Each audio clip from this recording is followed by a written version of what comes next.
Hey, what's up, race fans? Steve here with my 2014 Daytona 500 preview. We're also going to be talking about the changes to the chase format. I know I did a bunch of this last year, but got a little derailed, but I'm looking forward to it. I got a new setup. I got some screens here. I got the ability to really lay down some videos on a weekly basis, and I'm going to take advantage of it. So let's get to talking about some of the changes. Number one, the changes to the aero packages. In the second year of the Gen 6 car, they've seemed to have changed it to the point where you can make a late charge, especially at these restrictor plate races. I'm looking for a lot of fun at Daytona 500. I'm looking for a lot of fun at Talladega. And I will say this, I do think it's going to be a last lap pass, as if you're on any one of the lanes, if you're on the bottom lane or if you're on the top lane, if you're making the charge with the way they have these aero packages, the side drafting, the ability to pick up some speed, you will see some action in these cars. I think they've done a really good job. It seemed to me that last year, if your strategy, like a lot of teams have on these restrictor plates, is kind of hang back, stay out of the muck, you weren't able to make the same push that you could in the Generation 5 car or the car of tomorrow. They have changed that. They went to Daytona, they tested, they said, we want to give fans some action, and they have with this car. You've seen the speed. In fact, early on in Speed Weeks and the Sprint Unlimited, you saw cars not being, and drivers not being able to anticipate how fast people were closing and not be able to get down the block because they thought they had a little bit more time like they had in the past. Not anymore. So you're going to see a lot of action. Also, it wasn't that long ago. In fact, last year, if you didn't have Hendrick or Gibbs stamped on your power plant, you had very little chances of success. But the guys at RCR said enough.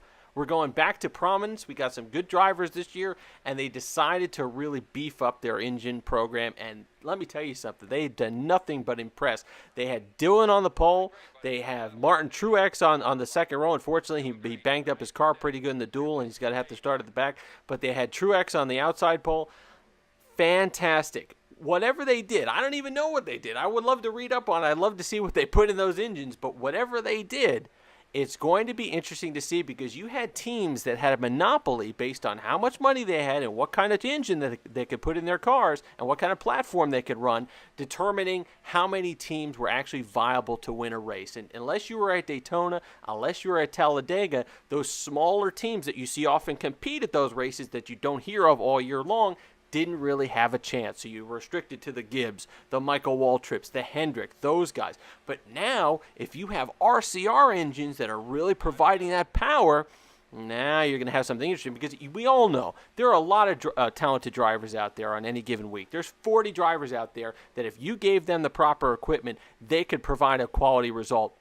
And now you're going to have the RCR team with Ryan Newman. You're going to have Truex over at Furniture Row using those engines. You're going to have Dillon, and you're going to have Menard, who are quality drivers. So it's going to be fun now to see other drivers with top equipment being able to compete on a weekly basis. So you've got all those guys over at Stewart-Haas that are using the Hendrick engines. You got the Hendrick team, of course, powerhouse going. You got the Gibbs guys. You got the Roush Fenway guys. You've got now the RCR guys. It's going to be a lot of fun this year, as a lot of different teams are going to have chances to win races. And speaking of winning races, let's talk about the chase changes. I am absolutely 100% in favor of it. I know a lot of people complain. They said, what are you doing to the sport? You're making a show of it, a spectacle of it.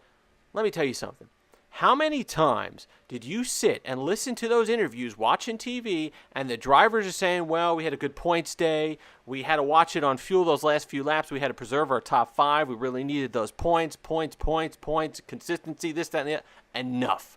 Win the race. If they know that they have a chance and it's going to be close on fuel, instead of seeing those guys play it safe, pull back, maybe instead of getting a second place or going for the win, they get the top five to keep the points. Now you're going to see people going for the win. That's what we want to see. I don't want to see, I'm a Jeff Gordon fan, I don't want to see him have to play it safe a lot of times like he did because he needed points last year in those last few races. I know your favorite drivers, you don't want to see them have to play it safe. If they blow out something, if they blow a tire, if they blow an engine, if they run out of fuel, it's not the end of the world, because they have 25 other races to collect themselves a win. I like the winning in. I think it's, you're saying, well, what if more than 15 people win a race? very unlikely that more than 15 people are going to win. And if not, then you get it on points. So it's going to reward consistency and winning at the same time. I think it'll be very, very, very fun to watch. And I can't wait to see, especially those last few races, those guys that need wins. They don't need points. Those last few races, if you need wins, you're going to go get them. And you notice it, like, even the past few years with the Chase result as it was, when you got down to those last few races leading up to Richmond, guys that know they need to win to secure their wild card, that was fun racing.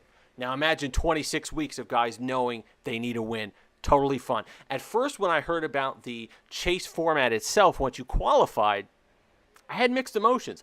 I like the fact that you can win and automatically make it to that next tier. If you don't know, they're doing tiers. They're doing 3 race eliminations, and then of course the final race being a winner take all. So if you have a good season, a lot of wins, and you have that one bad race, you could still win your way into the next tier, which I like. And also, if you get to the next tier, then you got a chance and you can start over again, and it's not as devastating if you have one problem. Now, the only issue that I had originally was, boy, you're making it a game of chance in that last race. There are certain guys that are good at Homestead. There are other guys that aren't as good as at Homestead. Isn't that awfully intense to just have it one race at one track, since the tracks are so different, being a winner-take-all? And, you think about it, when you think of other sports, you think of the Super Bowl, Denver this year, if they play the Seahawks 10 times, what might the result be? What might the split be? But if you're a consistent team, if you're somebody that knows what they need to do, you watch teams that need to do well, they find ways to do well. They find ways to not have things happen. It'll be exciting to watch. It'll be exciting to have 4 guys being able to go for the championship. They kind of made it the Jimmy Johnson rule. I understand that, but you watch. The ratings for that final race are going to be fantastic because that many people have a chance to win. If you made it this far, like, comment, subscribe. Until next time, enjoy the race, fans.